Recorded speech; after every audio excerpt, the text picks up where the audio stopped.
Hey folks, we're back. Thanks for sticking with us through here to the finals. We're in the lobby for Daybreak with Stats and ByuL. Looks like they're both ready to go. Pipe. Oh, gotta make sure I make myself referee before I forget to. Got to tweet out about this, guys. Do me a favor. We haven't asked for retweets all stream. I'm gonna beg you one for one now. Get on that retweet button. Let people know what's going on, and let's have everybody join us here for these finals. Thank you to Solar424 for the 18-month resub, and Aquarius also hit us up for the 1 year a few moments ago. Thank you both so much for being awesome. And of course, just that quick reminder that this finals is a best of 5, not a best of 3. And this tournament's made possible thanks to Twitch. Powered by Twitch. In the top right side for the BTSL Season 1, Episode 1 finals, we've got the blue Zerg player, ByuL. And in the bottom left, he is the red Protoss. Stats. All right, Zeph, let's make our predictions. Who do you think's going to win it, and what do you think the score is going to be? Oh boy, I haven't given this much thought. This is why you got to go with your gut, artosis, head, voice, feeling. I don't have an artosis head voice feeling, but I will go with ByuL with 3-1. Okay, I'm also leaning on ByuL's side, but I'm hoping for a 3-2. Thinking as well, though, it will probably be a 3-1. I say hoping because I always want a game 5. Like I'm such a greedy caster in terms of like no matter who we're casting, if it's the finals, I want it to go to every single game in the finals. I don't want it to be one-sided and like let's be real, IEM worst finals like ever. Yeah, I mean, it's not every day you get a sweet, juicy ZvP like this to cast, so it's okay to be greedy.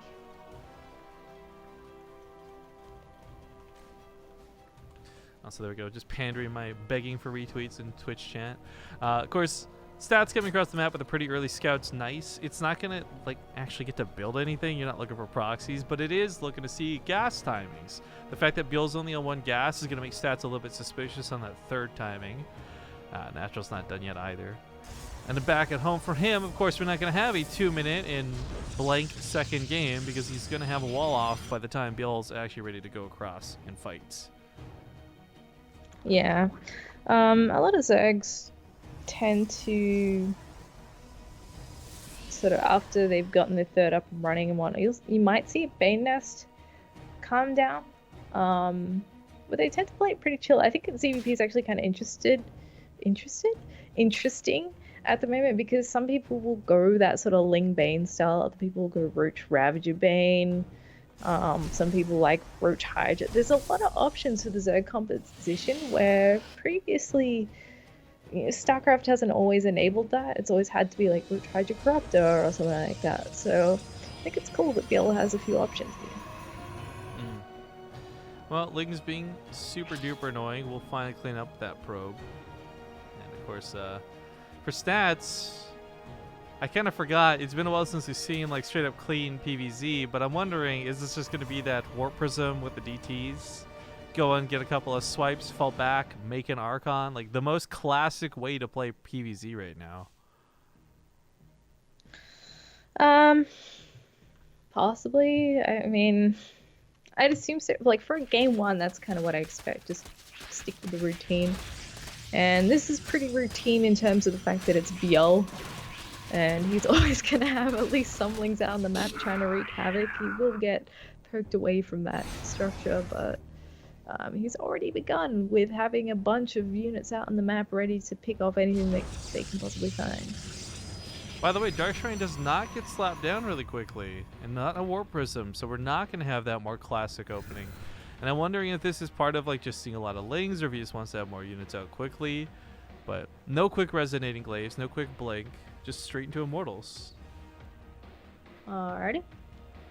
Fair enough.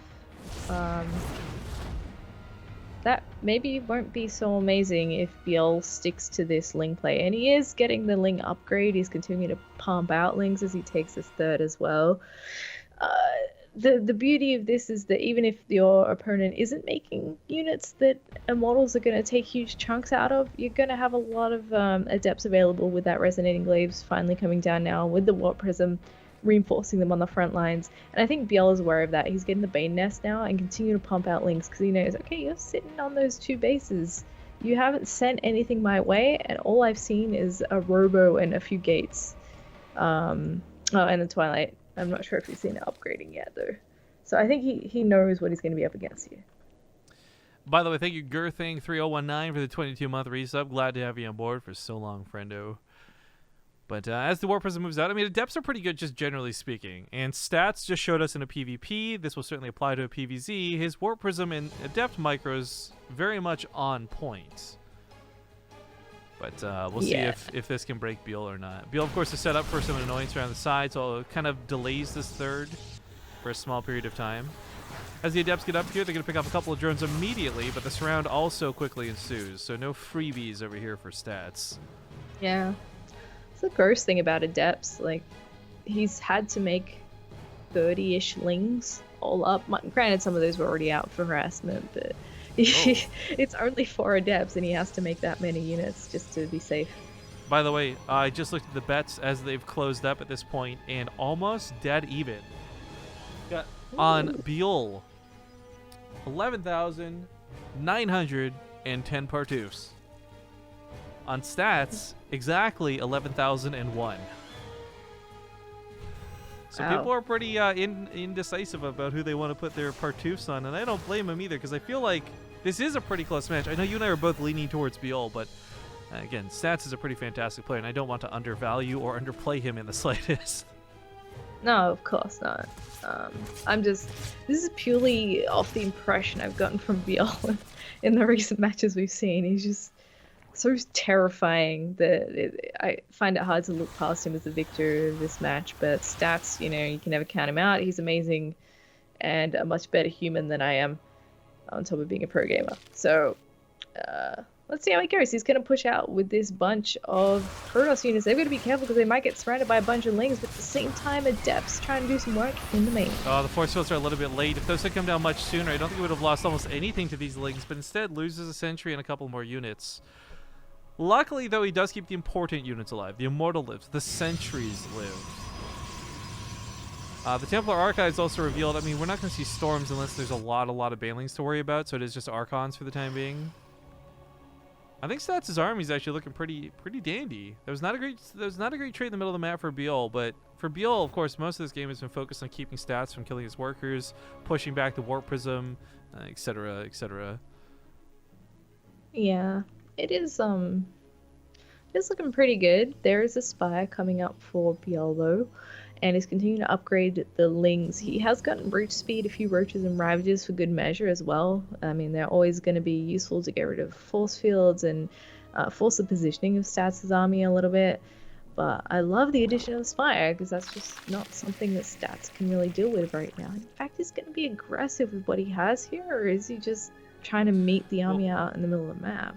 The other part of the Spire that's nice is it'll help him clean up that Warp Prism, which has been a nuisance to say the least. But yeah, this army in the middle of the map is getting kind of scary. The army supplies are still fairly even, and I think the type of supply even favors Stats very slightly. But Ravagers can pack quite a punch. Banelings can sometimes get some amazing hits. And the fact that it's charge with charge lots, Banelings are even better and more important than ever. Yes, indeed. He's just going to make sure that he gets a good engagement. Maybe spreads those out a little bit so they're not too easy to fend off. There's only one sentry in here. Not that sentries are going to do a whole lot here, but they can help reroute some of the ground units momentarily, at least until the force field gets killed. And the Archon's in the front here as well. But this is a lot of Zerg.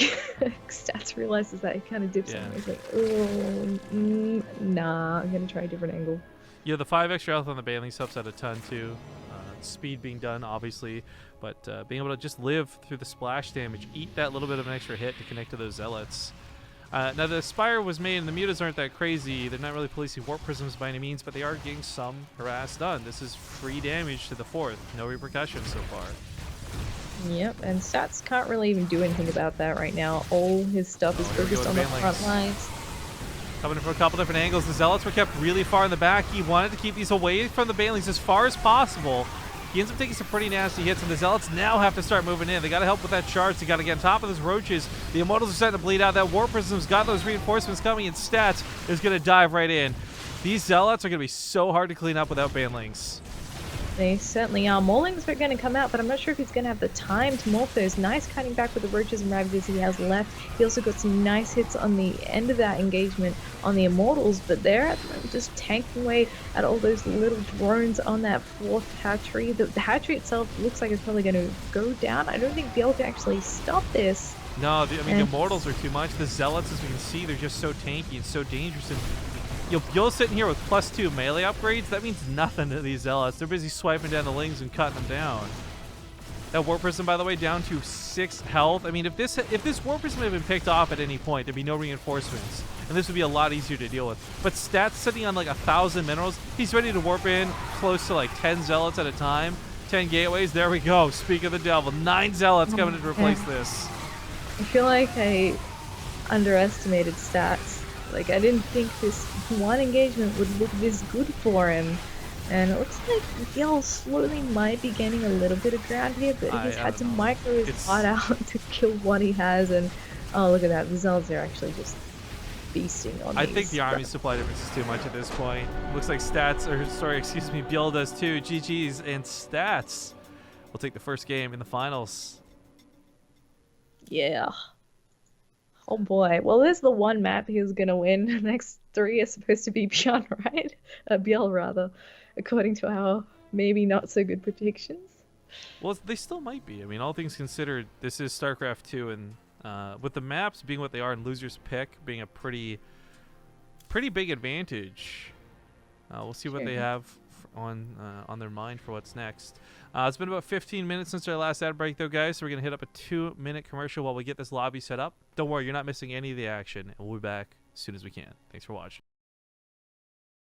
All right, guys, we're back, and we were actually ready to go. This would have timed out exactly perfectly, but unfortunately, we had the wrong race selected out of Stats. You didn't want to play Terran.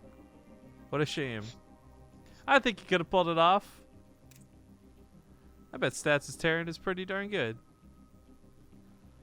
Yeah, probably. I've actually seen a lot of the Korean players off race on their streams.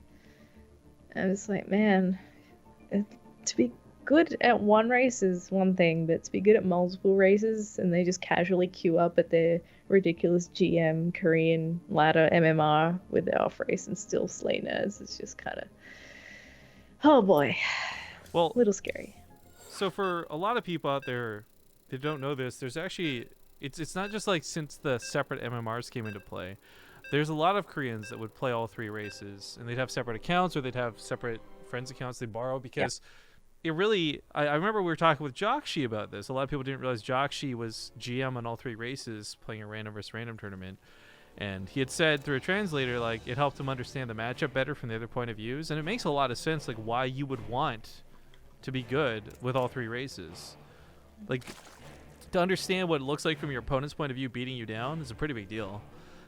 At any rate, welcome back to the BTSL Finals, game number 2 in this best of 5. Spawning in the bottom left side, we do have the blue Zerg player. It's ByuL. And in the bottom right, he is the red Protoss. Stats.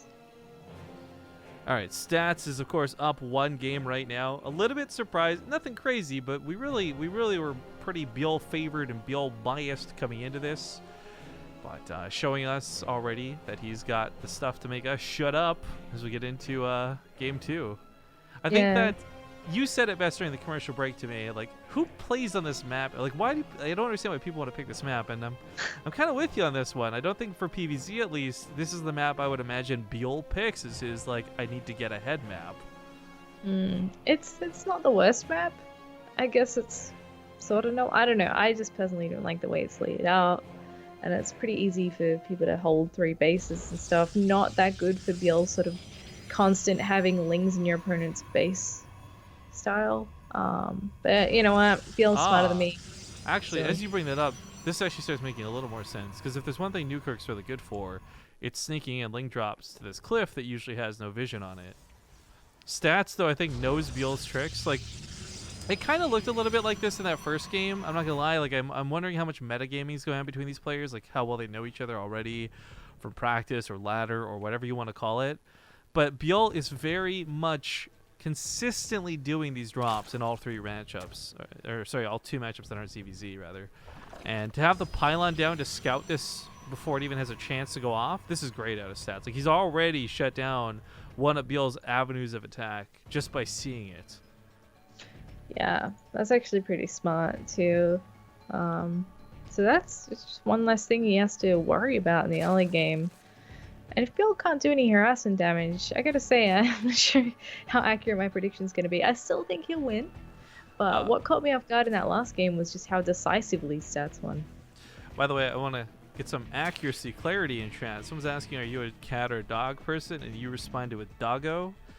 Trick question, guys. Zev's actually a snake person. Well, that's true. But between cats and dogs, I do go with dogs. Any particular reason? Well, cats don't like me. Also, I'm allergic to animal fur. And you can get hypoallergenic dogs. Like, they have hair instead of fur. There's a difference if you didn't know. I didn't until I got one. Oh, I didn't know that whereas either. I don't think you can do that with cats.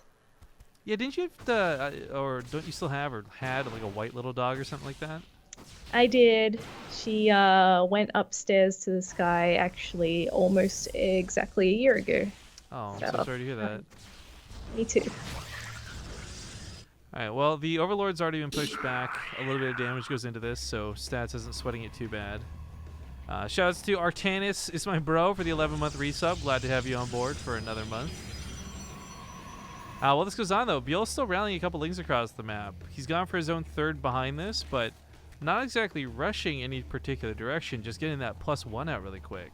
Stats, on the other hand, is opening with double Stargates, and I'm wondering if he's going to take advantage of the map to go all the way to that gross carrier, like, mass Void Ray army, or if this is just, hey, I want to get a couple of extra Phoenix out early and have some fun with them. Everyone likes having fun with Phoenixes. But yeah, you can do that old sort of lots of adepts plus sky units style.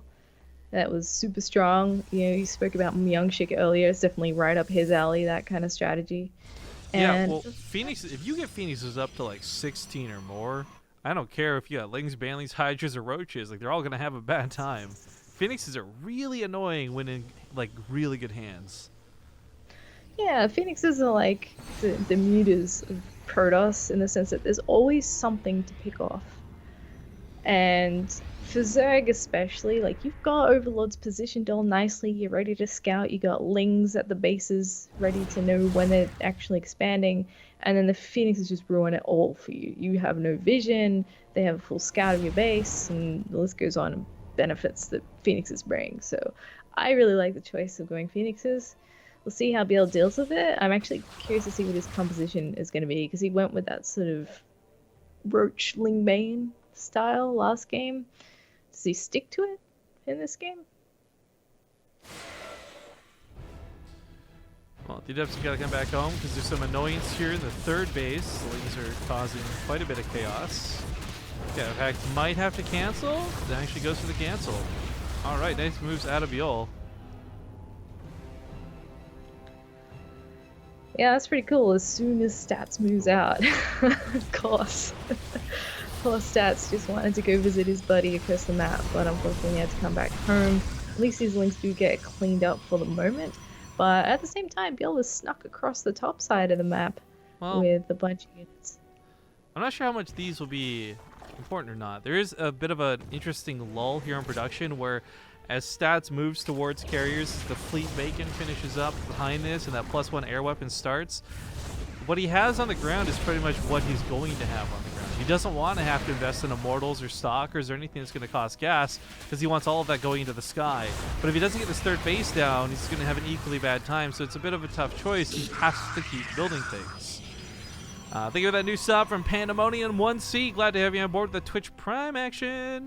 But the carriers do begin. And we're at this weird state of the game where even with the changes to the interceptor costs and all these other things, it's still proving to be almost a little too difficult to deal with the Protoss Armada. If you get it up to a point, 3, 6, hell, even 9 carriers are still totally manageable. But anything beyond that, the accompaniment of a mothership, the Void Rays as well, that's when that air army becomes borderline unstoppable. Oh yeah, you got to do something before they can get too out of hand, or you are going to have literally the worst time you can have in StarCraft. And I like that ByuL's still trying to do this Ling harassment, but like I said earlier, it's not super amazing on this map. I'm actually surprised that he managed to get the cancel on the third before, but that was just really good timing by him. But stats defensively is pretty solid. Like, what's ByuL gonna do in here? This would be a nice time for like a big timing attack on the ground, or those Ling drops that he hasn't really done past the early game anyway, because he's not gonna get in here. Trash picks off a couple more Lings. I think on top of all this, though, what I fear most is we look at stats or ByuL's vision. He never saw the double Stargates. He never saw the fleet beacon. He has no idea because the carriers have been kept back. So, like, these Phoenix, maybe you kind of know. You're like, okay, if there's this many Phoenix, you've got a Stargate, you probably went for carriers. But he doesn't actually know, and that's the problem. And yeah. Unfortunately, Hydras, they just don't cut it. Like, mass Hydras versus a couple of carriers, the carriers still win in a lot of those engagements. If he focuses them down while they're still in small numbers, I think he can be okay. But now that there's 3 at a time, okay, now he knows other carriers. Now he knows, yeah. The only other tip-off I thought he might have had is because he's constantly been dipping in here, he sees the units that Stats has, and he's got to be going, where's all your gas going? Because what you have on the ground is not enough for the amount of gas you should have. So, regardless, he knows now. He's got the Hydras, he's got the Lings, and he hasn't really thrown down any extra tech. He's still working on getting that 4th base economy starting to kick in, and then we might see something else. But for now, he's just going for a bit of a Ling Hydra.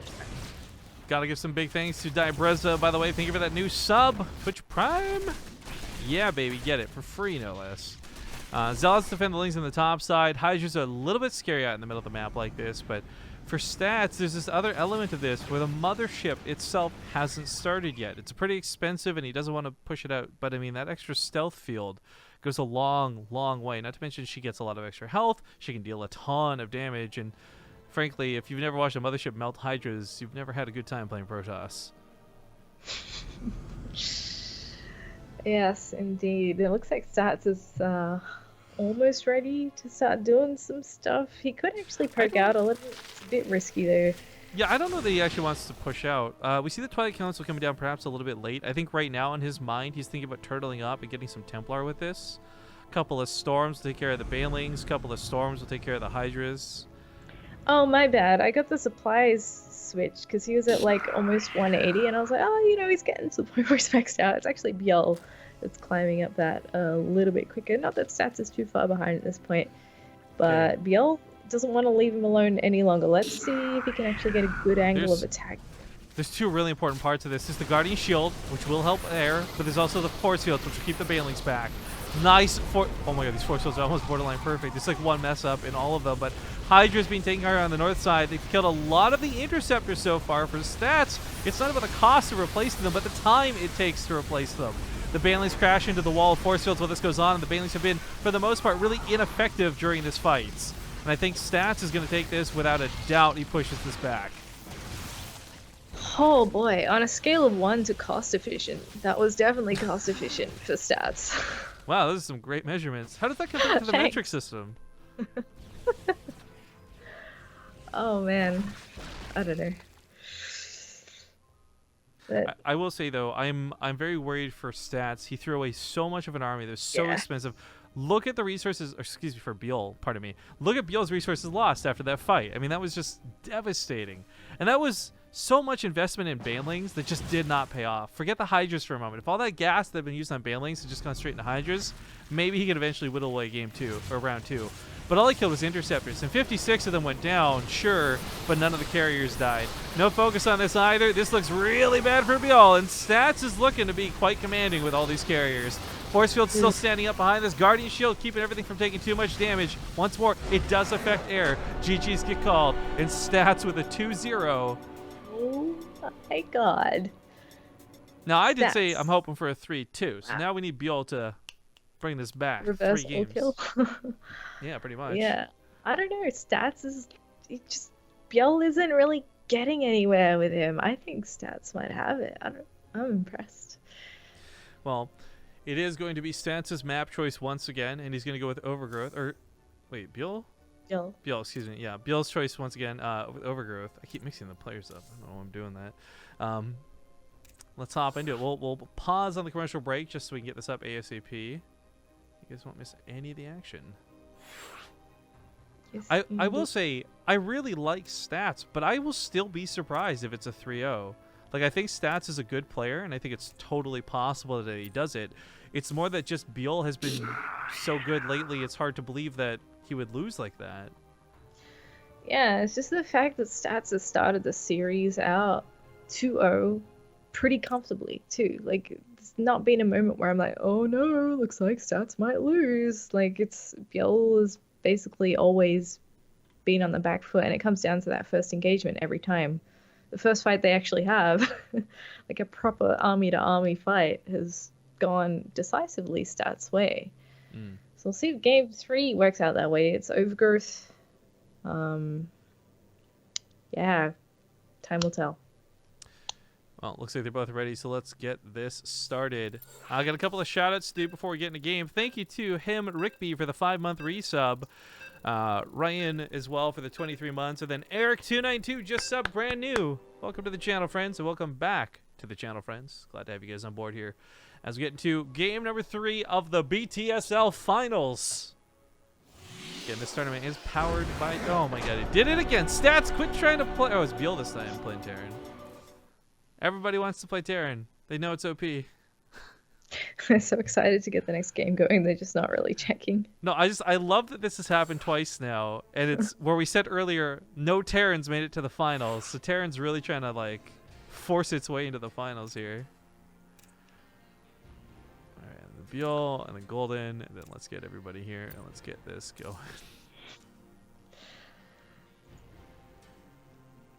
All right, so... check the races, make sure they're good, and then we'll get going. Oh no, we're missing Golden. Where's Golden? Golden has been providing Korean commentary for this as well, which has been fantastic. I know a lot of you guys are fans of Crank. I've told Crank he's totally allowed to cast this if he wants to, but I think between Nation Wars and OSC and this, he's found himself a little bit stretched thin more recently. I know he plans to cast 1 or 2 of these, but for the time being, yeah, he's like, yeah, we'll just let Golden do it. I think we'll be fine. But okay, it looks like they're the right races. Let's get into it. Yes, countdown has started. Oh my god, I've got to ask chat. Why do people keep asking if I'm sick? Like, do I sound sick to you, Rifkin? I don't understand. It's Does that... it sound weird? Are you ready for this? It's that What? super sick accent that you got. It sounds so fantastic.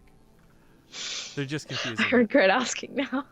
Hey, in fairness, at least I haven't asked like a million dad jokes like the last stream. I actually really wanted to go back and highlight and just like make a montage of all the terrible jokes we were telling on the Illegal League stream. All right, folks, game number 3. Here again, once more into the finals. Top right side of the map, we got the blue Protoss. It's Stats, and he's currently dominating with a 2-0 lead. And in the bottom left, can he come back? This is ByuL. Big shout out to El Bracho for the 24 months. He says 2 years. Hot damn, dude. Thank you so much for being with us for 2 frickin' years. Wow, happy birthday. Happy birthday. All right, so as you said, like, we'll see if he comes back.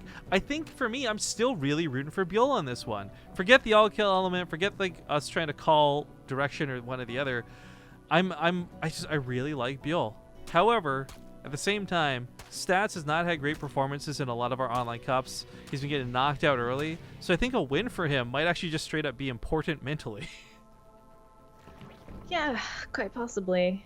Also, oh, sorry, go on. Oh, go ahead. Well, I was just gonna say, I forgot, by the way, because we've been so busy focused on ByuL, obviously bias, etc. Forgot that Stats joined up with Splice recently too, so him and Solar are repping a pretty cool new scene, or new team to the scene. So Splice Stats has a nice bit of alliteration to it. It does. Lots of S's. Yeah, I think Stats also has the momentum on his side at the moment. So he's gonna be feeling pretty good. He can lose twice and still be okay. The fact that you've got like this mentality where you come into this game, and I don't think they aim to lose, but they're like, I fucked up. Like, not a big deal. I'm still good to go. Yeah. Always much better position to be in, but we'll see what happens. We have ByuL grabbing himself a nice and early Roach Warren this time round. Yeah, this is pretty early too. I'm curious whether this is going to be used offensively, or maybe he was just worried and wanted to play defensive. I mean, with ByuL being who he is, it just feels like aggression is built into him. And whether that's good or bad, whether it's for better or for worse, that's really going to be dictated by stats and how he reacts to these things. I think one of the things that has probably been, I hesitate to say tilting to describe this, but maybe a little bit annoying for stats is just knowing what ByuL is doing at all times. For ByuL, it's just got to be the most infuriating thing. Like, he's always got the pylons in positioning. There's a little bit of metagaming going on. You can kind of tell with the way they've been playing. And I think if this was like two players playing barcodes and stats didn't know he was playing ByuL type thing, this might actually look like a completely different series. Yeah, it certainly could, but I mean, this is what we've ended up with at this point, so I don't know, I guess we'll have to wait and see. Oh my goodness, so many roaches. Yeah. Speed only just now starting, so any reinforcements are going to be pretty slow. But see how it goes. Stats knows all about it. Well, as he pushes up, this is a little bit annoying. Once again, like, Stats for the first time seems to get somewhat caught off guard by ByuL. The all-in is something, though, that will require him killing Stats. This isn't about trading out for probes. This isn't trying to be cost-effective. This is trying to win the game. He's unfortunately also eating and tanking a lot of this overcharge. He had to kind of pick and choose. Do you fight the Adepts? Do you fight the Pylon? Finally takes care of that Pylon, but not left with many roaches after that. These Lings will not do well against these Adepts. These are Lings without speed. Yeah, and they're funneling between the Pylon and the Nexus right there. I don't know about this, ByuL. What have you done? Stats is just looking so good. He's still on the Mothership core. He's still got all these Adepts. He did kill 12 probes. So I said it wasn't about trading, but it might end up being a consequence where he has done enough damage to try and play off of this. I mean, the fact that Stats has been knocked down to 24 probes is nice, but ByuL's still got to focus a lot in this army. Speed's done in a moment's time. He's got that Overlord transforming, ready to lift up and go to the main, but oh boy. Oh boy, oh boy, oh boy. Getting chased back, watching roaches die to Adepts always feels bad, man. Yeah. Well, this Adepts do catch all the Lings at the end there, and they might even get that last roach. 22 drones left, and that's not a lot to make reinforcements with to defend against this counterattack from Stats. He can almost taste the victory at this point, I bet, because he is shredding up this mineral line. Roach is doing some work, but maybe this is the way back in. There's no defense back at home. The Pylons are out here, the Adepts are out here. The probe's going to have to be pulled, but so much damage done to ByuL on the other side of the match. Stats is just looking like a beast right now. Down to 11 drones. I mean, I really got, again, emphasize, ByuL is such a good player. Just fact. So the fact that Stats is beating him, and beating him what is looking to be 3-0, just speaks so much more highly of Stats. Apparently, by the way, we've got even like one of the guys from Splice in chat right now saying they were really glad to be picking up Stats. You better be after watching a performance like this. Like, damn, this guy is kicking so much ass right now. My goodness, yeah, ByuL's pretty much dead at this point. I feel like Stats is just feeding what's left of him to a pulp. 12 drones to 27 probes, like, yeah, sure. ByuL got in there with a cool move, and he got a bunch of worker kills on top of what he already had, and that was really cool, but he can't really capitalize on that because he's too busy recovering himself from a bigger worker deficit. GG. So there we go, Stats 3-0. Wow. We could not have been more wrong with our predictions. But that's okay, because I am very pleasantly surprised to see Stats have something like this happen. He was, again, like, the last few times we've seen it, whether it was IEM, whether it was our little BaseTradeTV events, Stats didn't look like the golden child that went to BlizzCon, right? But looking very good here. Now, I got to message him actually before he disappears too and figure out how to pay him.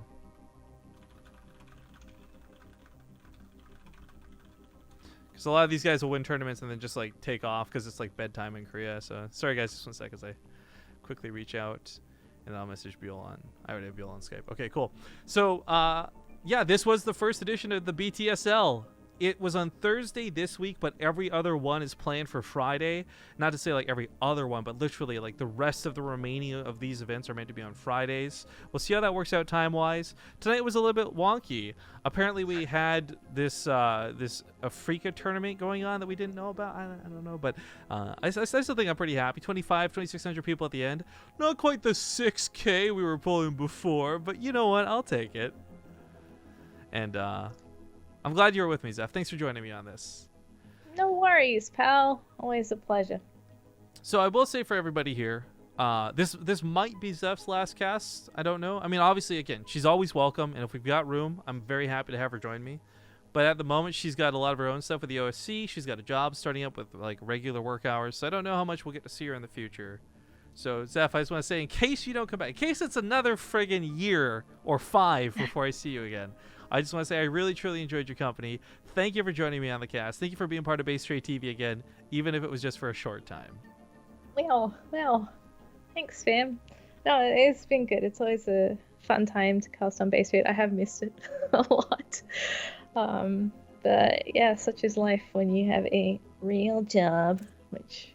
Yeah, see, it's not about the quote-unquote real job, I think, as much as it is the real hours. Like, I think the 9 to 5 makes it a big difference. That's what I mean. Like, it's awful. I'm not a morning person either. I actually quite like these sort of midday and later events. It suits me much better. Because this was really shot me in the foot, because I only get to do WCS now. You and Zombie are like people who wake up at, like, middle of the day noon type thing. I can't... Even when I sleep in, I still wake up at like 9 at the latest. I don't know how you guys do it.